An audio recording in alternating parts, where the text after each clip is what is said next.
of the trails, you know, it's the complete opposite than when you're in a chair. When you're in a chair, you get that kind of awkward glance in the other direction. People don't know what to say. They don't want to say the wrong thing.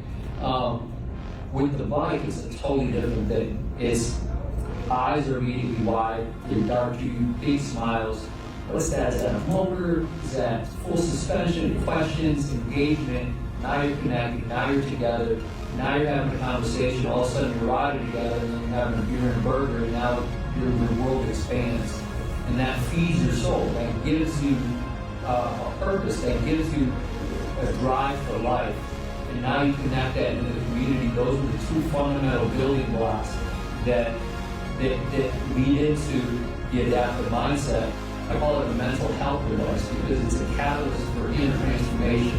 And at the end of the day, I mean, this is a multi-billion-dollar industry with people going out, seeing therapists, pills for depression, and all kinds of things, suicide rates going up.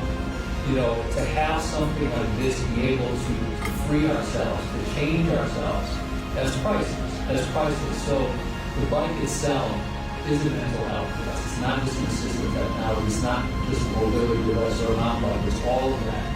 And that's what makes it worth every penny.